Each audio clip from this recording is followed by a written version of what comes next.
Hello, and welcome to the Unsleeping Historian. Find a comfortable position, allow the weight of your body to settle, and let the sounds of the world around you begin to fade into the background.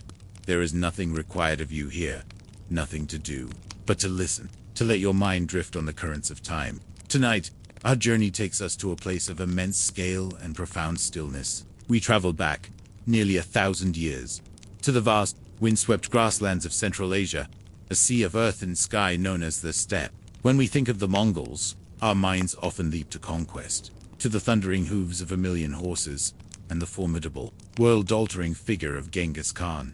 We picture great armies, sprawling empires, and cities brought to their knees. But that is the end of a story that was born not in palaces or on battlefields, but here, in the quiet, demanding, and often brutal emptiness of the steppe. Before the conquerors, there were the herders. Before the empire, there was the family. And before the world trembled, the Mongol people endured a life of constant, grinding hardship. So, let us begin there. Let us set aside the great Khans and the golden hordes for a time. Instead, imagine yourself as one of them, an ordinary person, in an extraordinary landscape. Our journey tonight is not one of glory, but of survival. We will explore the deep, resonant truth of why it was so very difficult to be a Mongol herdsman. Settle in, and let us begin. Imagine yourself waking. There is no sunlight yet. The world outside is a canvas of deep indigo, just beginning to soften at the eastern edge. But you know it is time. You know it by the shift in the air's temperature, a subtle lessening of the profound cold of the night. You know it by the quiet stirring of your family, sharing this single, circular space with you. This space, your home, is called a ger. To the outside world, it might be known as a yurt. It is a marvel of engineering, born from necessity. A ladder so flexible willow wood creates a circular wall, and from its top, dozens of straight, wooden poles reach upwards and inwards to a central ring, a crown open to the sky. This frame is covered in layers of thick, woolen felt, scavenged and processed from your own sheep. The felt is your shield. It insulates you from a cold that can shatter bone, and in the summer, it keeps out the searing heat. The entire structure can be dismantled in a matter of hours, packed onto a camel or an escort, and rebuilt just as quickly. It is a home that moves with you, because in this life, you must always be moving. The air inside the ger is thick with familiar scents. The lingering aroma of smoke from the central fire, now just a bed of glowing embers. The sharp, slightly sour smell of fermented milk. The earthy, animal scent of the felt and the hide blankets. And the cliff's human smell of your family, sleeping around you. This is the scent of your entire world. Your first task of the day, as for every day, is to revive the fire. You move carefully in the dim light, your stocking feet silent on the felt floor coverings.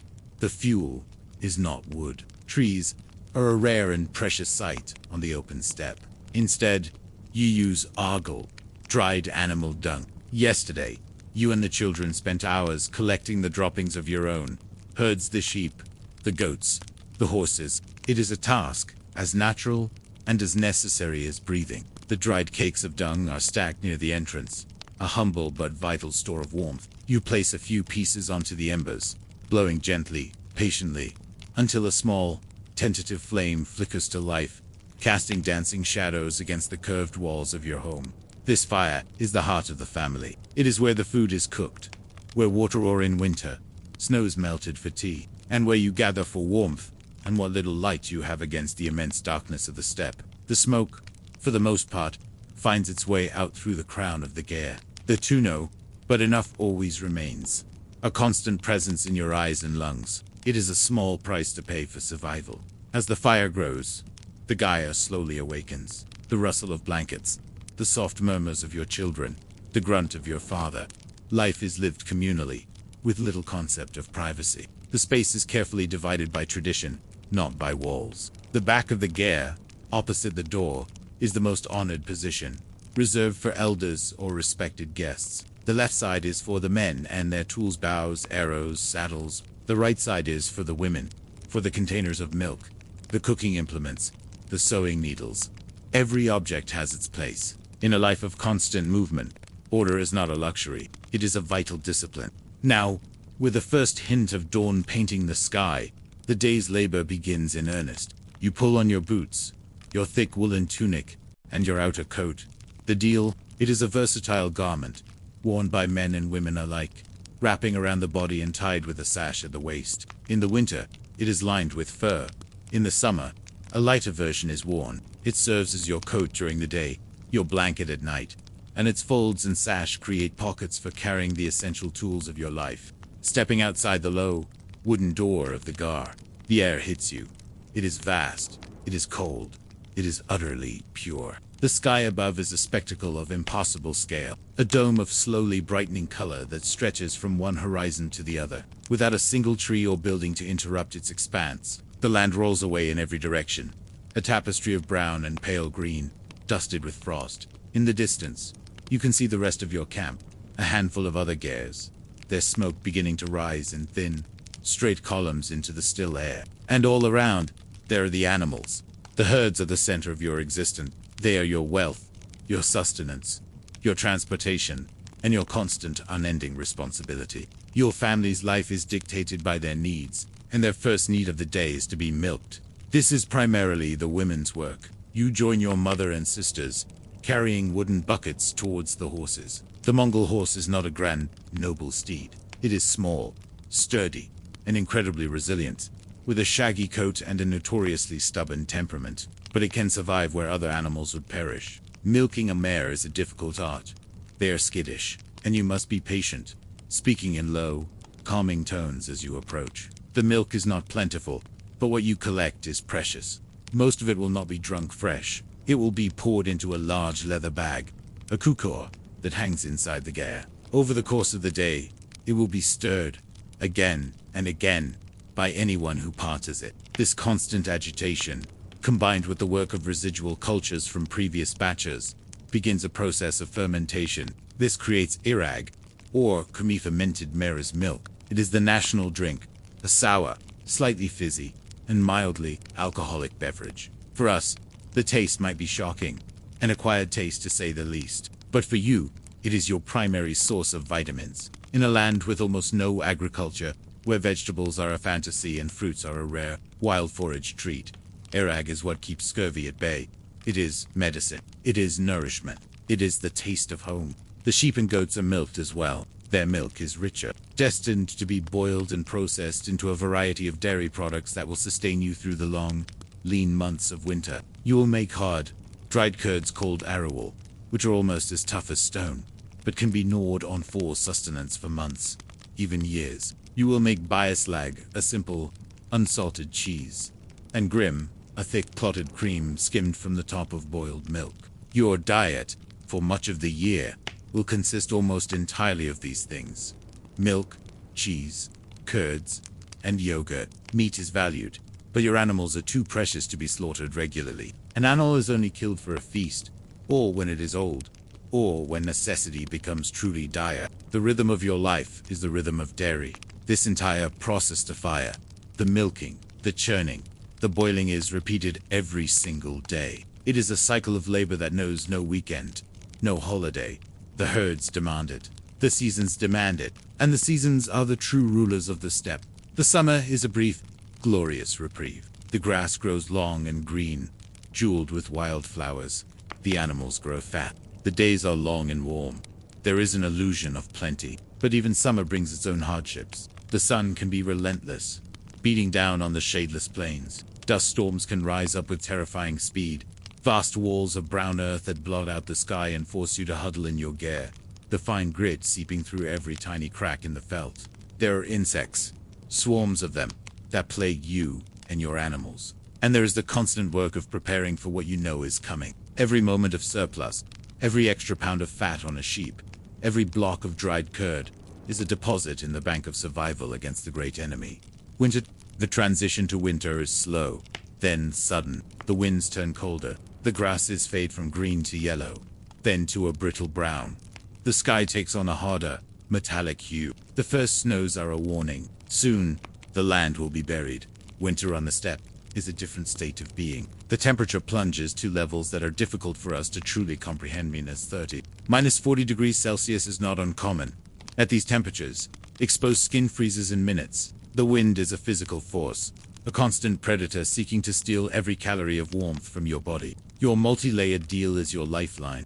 Life shrinks back to the confines of the ger. Much of the day is spent inside, huddled around the fire, rationing the precious Argol fuel.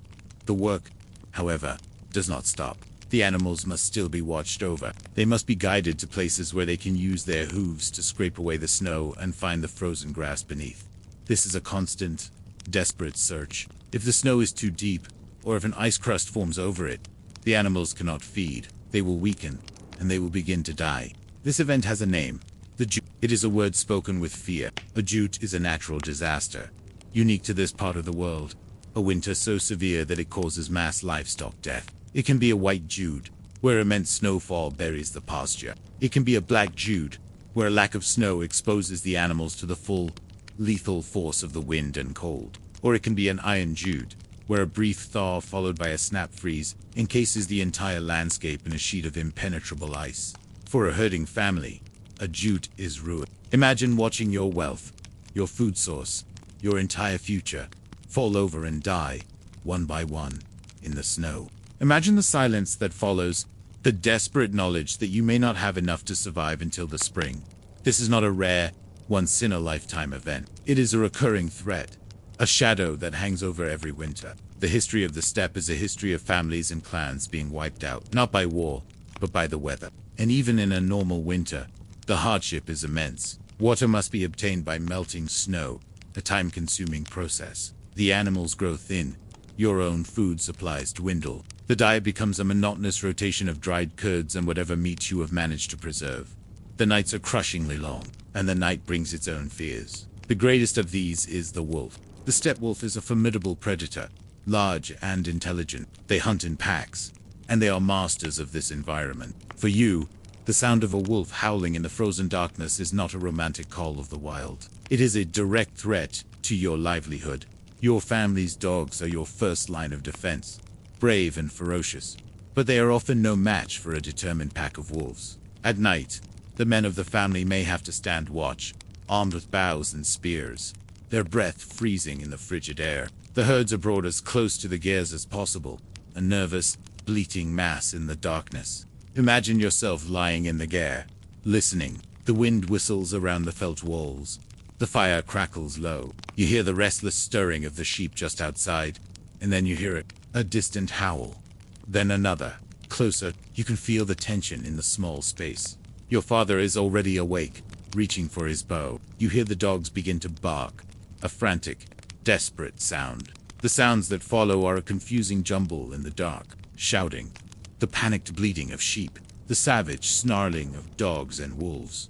You do not see the violence. You do not see the flash of teeth or the spill of blood. You only experience the terror of the attack through sound.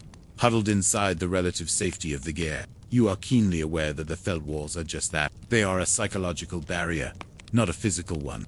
The chaos might last 4 minutes, or it might be over in seconds. Then, an unnerving silence returns, broken only by the wind and the whimpering of an injured dog.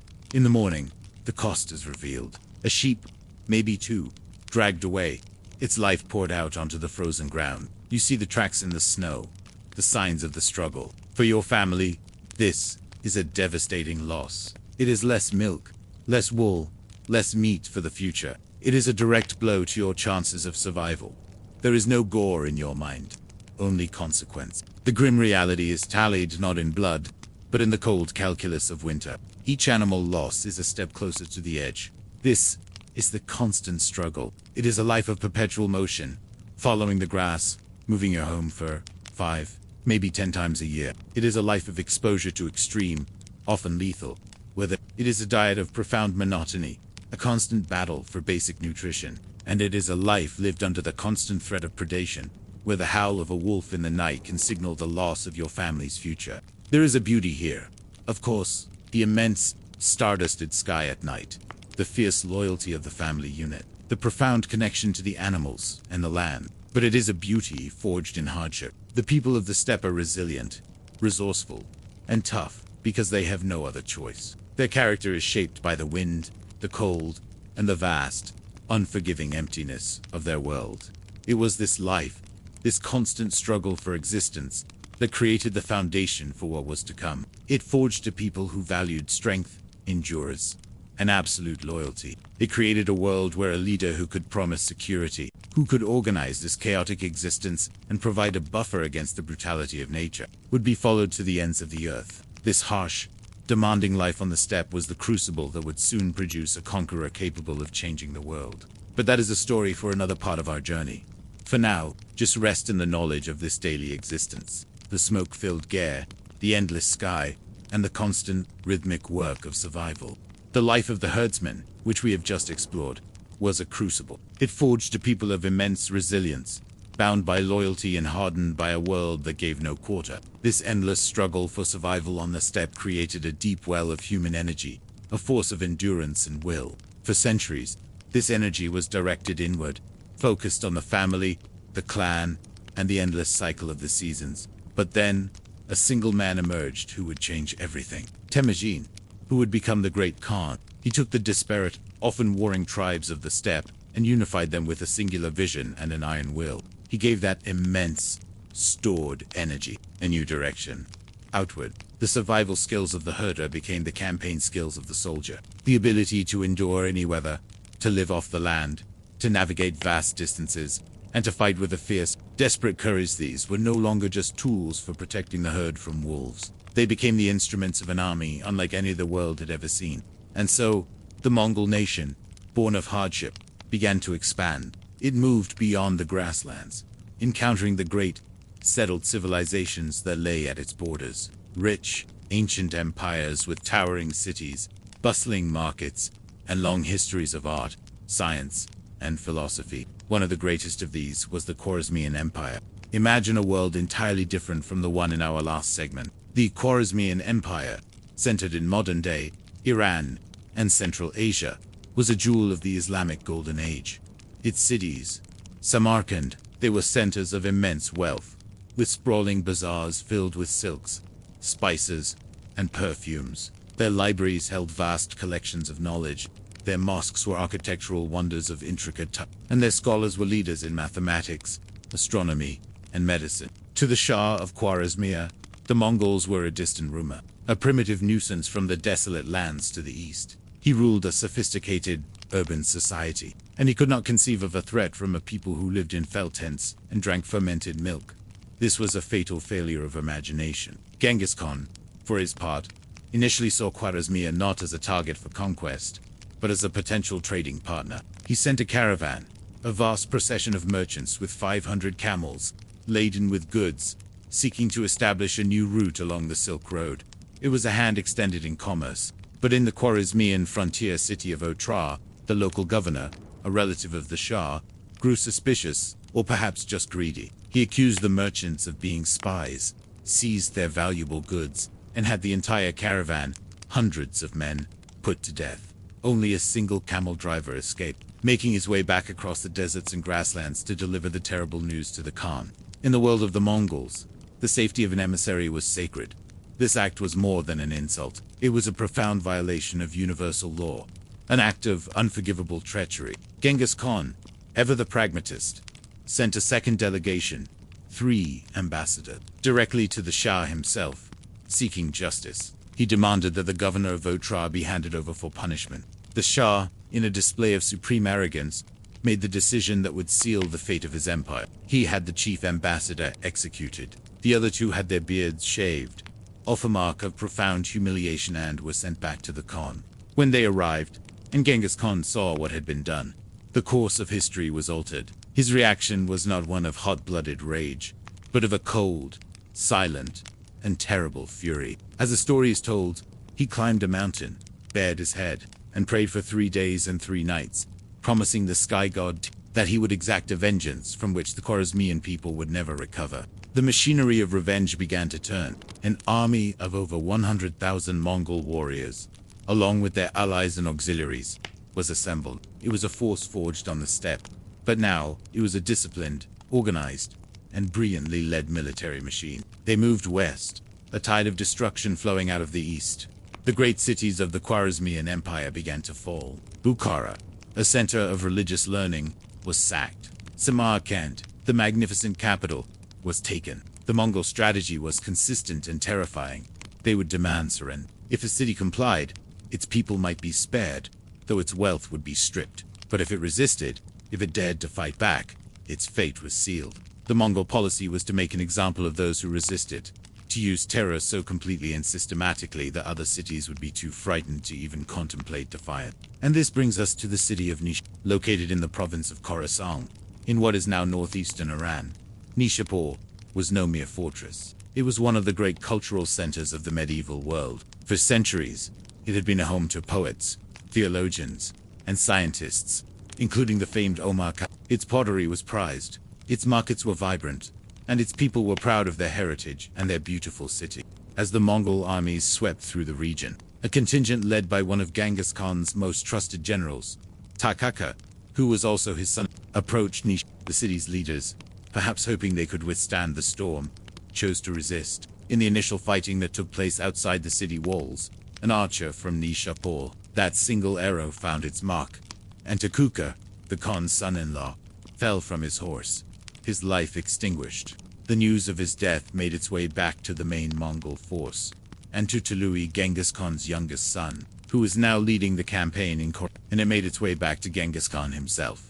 The death of a general was a loss. The death of a son-in-law was a personal wound. It is said that Takucha's wife, a daughter of the great Khan, requested that every living soul in Nishapur be slain to avenge her husband. The requests aligned perfectly with the Mongol doctrine of psychological warfare. The fate of Nishapur would not just be a punishment, it would be a message, a lesson written in devastation for all the world to read. Tului's army arrived at Nishapur in November of 1220. For the people inside the walls, the sight must have been terrifying. The Mongol army did not look like the armies they were used to. It was a sea of mounted warriors, stretching across the plain. They brought with them a terrifying arsenal of siege technology, learned and perfected from captured Chinese engineers. Thousands of captives from previously conquered cities were forced to do the heavy labor, digging trenches, raising earthen platforms for the siege engines, and filling in the city's moat. The siege began in earnest. For days, the city was subjected to a relentless bombardment. Imagine the sounds. Not the clash of swords, but the constant, percussive thud of massive siege weapons, the groaning of wood and rope from the trebuchets, the whistling sound of massive stones arcing through the air, and the sickening crash as they shattered against the city's walls and buildings. The Mongols had catapults that launched stones, flaming pots of naphtha, and even gruesome psychological weapons like the severed heads of prisoners. The assault was relentless, methodical, and designed to break not just the walls, but the will of the defenders. After days of this unending barrage, a section of the wall collapsed. The city's defenses were breached. The Mongol warriors flooded into Nishapur.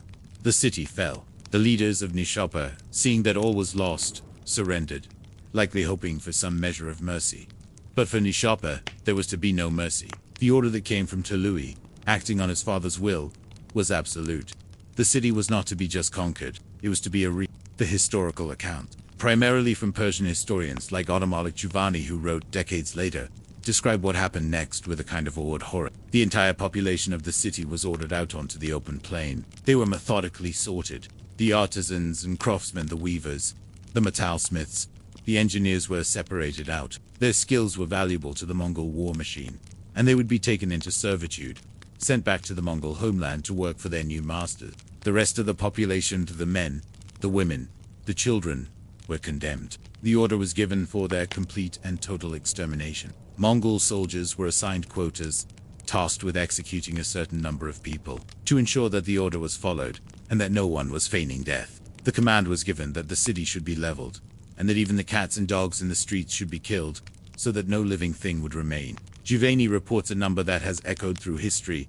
1,747,000 people. Modern historians rightly view this number with skepticism. It is unlikely Nishapur had a population of that size, and the figure is likely an exaggeration meant to convey an event of incomprehensible scale. But the number itself is less important than the intent it represents. The goal was total annihilation. The accounts state that, to fulfill the vengeful request of Genghis Khan's daughter, great pyramids of severed heads were erected as a ghastly monument to the city's resistance. The work of destruction was carried out over several days, with an unsparing administrative efficiency. It was the logic of the steppe applied to urban warfare.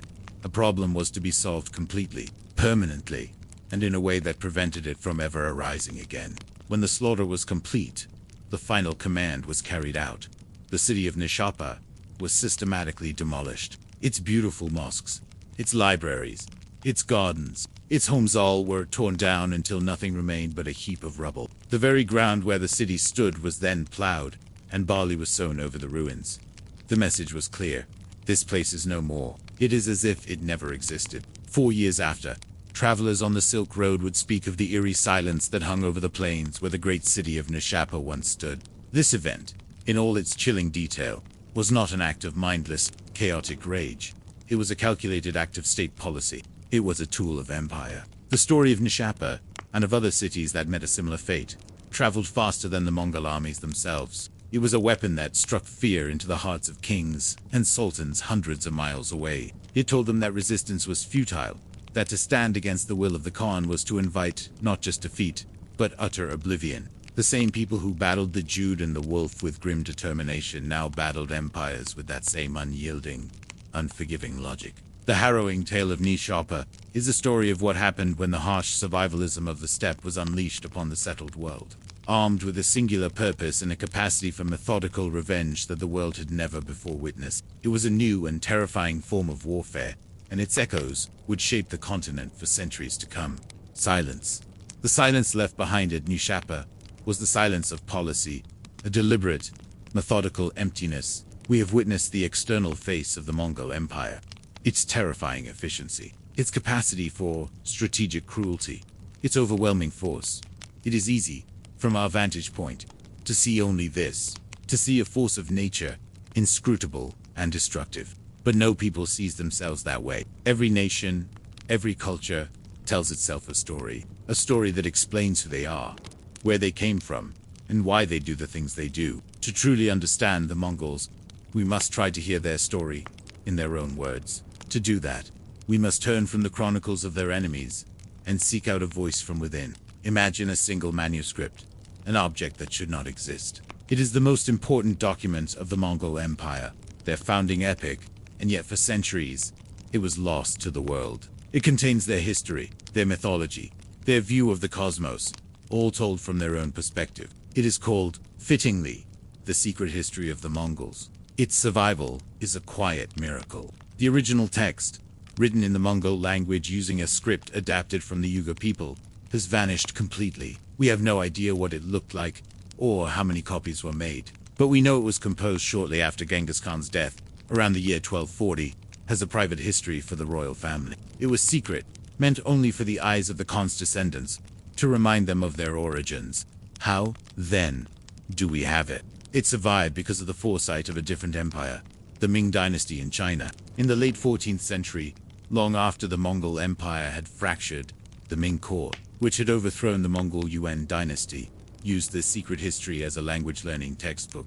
Their scholars painstakingly transliterated the entire Mongol text, sound by sound, into Chinese characters. Beside these phonetic characters, they wrote a Chinese translation of the words and a more flowing, summary translation in the margins. It is a strange and beautiful thing. Imagine a scholar in a quiet room, centuries ago, carefully writing down foreign sounds that had no meaning to him, just so that future diplomats could learn the language of their former rulers. Because of this patient, academic work, the sound and soul of the Mongol epic was preserved, like a fly trapped in amber. For hundreds of years, the text lay dormant in Chinese archives, its true nature as a foundational epic forgotten, until it was rediscovered by scholars in the 19th century. From this single, translated, and transliterated copy, all modern knowledge of the text it is a faint echo, but it is the only echo we have. So let us listen to it. Let us gently decode this message from the past. The voice of the secret history is unlike any other historical document. It is not a dry list of dates and events. It is not a detached philosophical treatise. It is raw, intimate, and deeply personal. At times it reads like a heroic epic, full of poetry and mythical grandeur. At other times, it is shockingly blunt and pragmatic. It shifts from high-flown verse to earthy, everyday concerns. It is the authentic voice of the steppe. The story begins not with a king or a battle, but with a creation myth, as stark and elemental as the landscape itself. The opening lines, when read aloud, have the quality of a shamanic chant. There came into being a blue-gray wolf, born with a destiny from heaven above. His mate was a fallow doe. They traveled together across the Great Sea, and when they were camped near the source of the Annan River, a son was born to them, named Bat, a wolf and a deer, a predator and a prey animal. In this single, poetic image, the Mongols captured the duality of their world, the union of opposites from which their people were born. This is not the grand city-building mythology of Rome or Greece. It is the story of a people who saw their origins in the wild, elemental forces of nature. From this mythical ancestor, the secret history traces a long genealogy, a list of names that reads like a litany, connecting that first wolf to the eventual father of Genghis Khan, whose name was Yet. The text is obsessed with lineage, with who is related to whom, because in a tribal society, kinship was everything. It was the map of your loyalties and your obligations. Then, the focus narrows, and the story becomes the biography of one boy, the future Genghis Khan.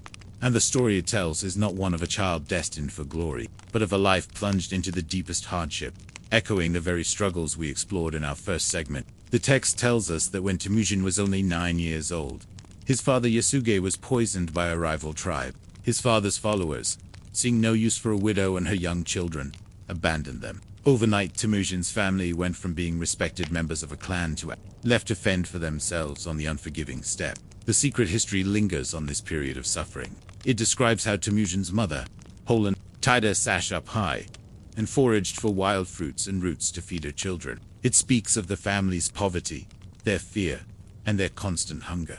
This is not a glorious beginning. It is a foundation built on abandonment and survival. The story the Mongols told themselves about their great founder was that he came from nothing, that he knew suffering intimately. The text reveals a young Temujin, who is not yet a Khan, but a desperate survivor. We see his first kill, not a man, but a fish from the river. We witness his quarrels with his half-brother, which end in a grim, fratricide part of his history that is recorded with a stark, unflinching honesty. We feel his terror when a rival clan comes to hunt him down, and he is forced to hide in a dense thicket for 9 days, surviving only because of the mercy of those who saw him but did not give him away. The secret history shows us how every part of his early life was defined by loss. His horse, a vital possession for any steppe dweller, is stolen. His new wife, Bert, is kidnapped in a raid. The narrative makes it clear. Everything this man would eventually build, he built because everything was first taken from him. As we read, we begin to understand key concepts that governed the Mongol world. The text reveals the supreme importance of personal loyalty. A recurring theme is the relationship between a leader and his naka. A naka was a sworn follower who pledged absolute loyalty, but it was a bond of deep, mutual respect. They were not just servants. They were friends, advisors, and the secret history shows Genghis Khan building his power not by inheriting it, but by attracting these loyal companions through his charisma, his generosity. He was a man who remembered who helped him when he was hiding in the forest. He was a man who went to war to rescue his wife. This was the kind of leader a naka would follow to the death. And above all, the text reveals the Mongol worldview, their justification for conquest. This is rooted in the concept of Tengri, the eternal blue sky. It was the supreme, all-encompassing power of the universe, a divine will that guided the destiny of all things.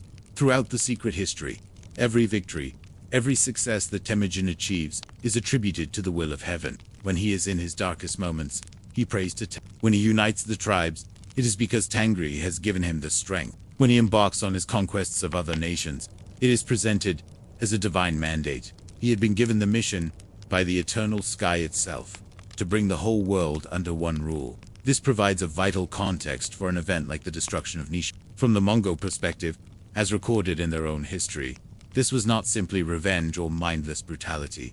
The Shah of Khwarezmia had not just killed ambassadors, he had defied the will of Tengri. He had stood in the way of a cosmically ordained mission. The punishment, therefore, had to be absolute. It was a terrible, but necessary act of divine justice. The secret history provides the logic, the internal narrative, that made such an act not only possible, but righteous in their own eyes. Of course, we must read with a calm, discerning mind. The secret history is also a masterful piece of political propaganda. It was written to legitimize the rule of Genghis Khan's line. It smooths over his defeats. It emphasizes the betrayals against him to justify his later actions. It carefully constructs a narrative of a man of destiny. But even so, it is a document of incredible humanity. It shows us a Genghis Khan who is not a monolith. It tells us he was afraid of dogs as a child. It details his complex and heartbreaking friendship with his blood brother Jamuka, who would become his greatest rival. The story of their bond, their eventual split, and Jamuka's execution is one of the most poignant parts of the text. A genuine tragedy of friendship and power. Reading the secret history is like sitting by a fire and listening to an old Mongol elder tell the story of his people. A story that is part myth, part memory, and part political testament. It is the story they told themselves, a story of a people born from the wolf and the deer, hardened by immense struggle, and chosen by the eternal sky to rule the world. This text became the sacred charter of the new Mongol elite. It was the story that justified their power, their conquests, and the immense wealth that would soon flow into their hands from a dozen conquered civilizations. It was the bridge from the hardship of the felt gear to the unimaginable luxury of an imperial court. And it is to that world, the world of the Khans at the height of their power, that our journey will take us next. We have heard the story the Mongols told themselves, the epic preserved in the secret history, a story of a destiny granted by the eternal sky, a destiny forged in suffering and realized through conquest. It was a narrative that took a boy who survived by eating mice and roots and made him the master of the world. This brings us to our final destination on this long journey, to the question that inevitably follows such a dramatic rise. What did they do with it all? What became of the people who had known only the wind and the grass, when the silks of China, the gold of Persia, and the tribute of half the world flowed into their hands? We leave the world of hardship and survival far behind. We now enter the world of the reward. We step inside the Khan's palace. But we must be careful with that word, palace. The great Khan did not live in a stone fortress with towers and parapets. That was the way of the settled people they had conquered. Even at the height of their power, the Mongol elite remained, at heart, people of the steppe. Their palace was a camp. Their court was a mobile city. It was called the Ordo.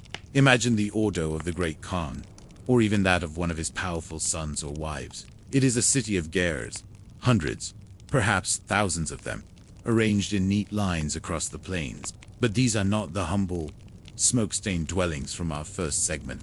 The ger of the Khan is a magnificent structure. It might be 30 feet across, its felt walls covered in whitewash and painted with beautiful designs.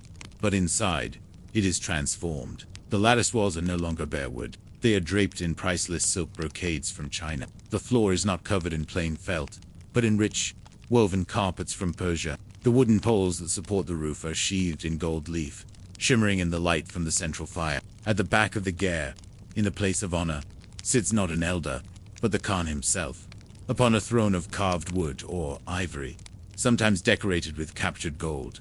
This is a new kind of luxury. It is the wealth of a vast, settled empire, poured into the traditional form of a nomadic dwelling. It is a home that still feels like a home to a Mongol, but it is a home that can proclaim, with every thread of silk and every ounce of gold, that its owner is the master of the world. Let us imagine ourselves invited to a feast, a kurotai, which was both a grand banquet and a political council. The air is thick with new scents.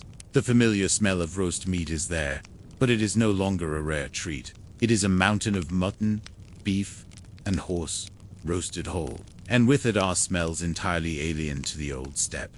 The delicate fragrance of steamed rice from the south, the sweet aroma of sugar and honey in pastries, the scent of exotic spices carried thousands of miles along the Silk Road. The social order, once determined by simple clan seniority, is now a complex and rigid protocol. You do not simply sit where you please. Seating is a map of power. The Khan is at the center. His senior wives, figures of immense power and influence, are seated in places of honor. His sons, brothers, and most trusted generals, the Nakar of Olda, arranged in a precise hierarchy. To be moved a single space closer to the Khan is a sign of great favor. To be moved away is a public disgrace.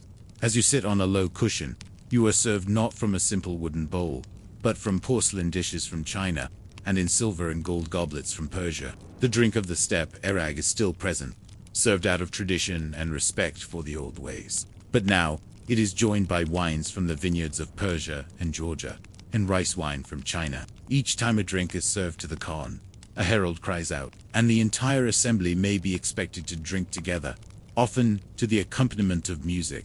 And the music itself is a symbol of the empire. The deep, guttural sound of Mongol throat singing, and the melody of the horsehead fiddle are mingled with the music of captive peoples. A troupe of Persian musicians might play the lute, followed by acrobats and jugglers from China. The entertainment is a living display of the sheer scale of the Khan's dominion. In this single, vast gare, the entire conquered world is present, performing for its masters.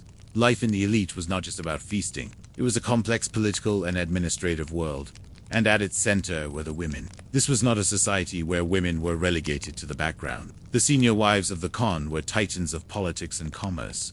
A Khan would have many wives and concubines, often taken from conquered royal families to cement alliances. But he would have a handful of senior wives, and each of these women commanded her own ordo. A queen with her own mobile court, her own thousands of girls and servants, her own vast herds of animals that numbered in the tens of thousands, and her own retinue of advisors. These women managed enormous estates, controlled significant trade routes, and wielded immense influence. Women like Sorgatani Beki, the wife of Tului, were known to be more politically astute than many of the men around them. She was a Christian, famously tolerant of other religions, and she engineered the rise of her sons to become great Khans themselves. The politics of the empire were often the politics of these powerful women, vying for the advancement of their own sons. This system of polygamy was the empire's great strength and its fatal flaw. It created a web of alliances that helped to hold the vast territory together. But it also created a constant, simmering crisis of succession.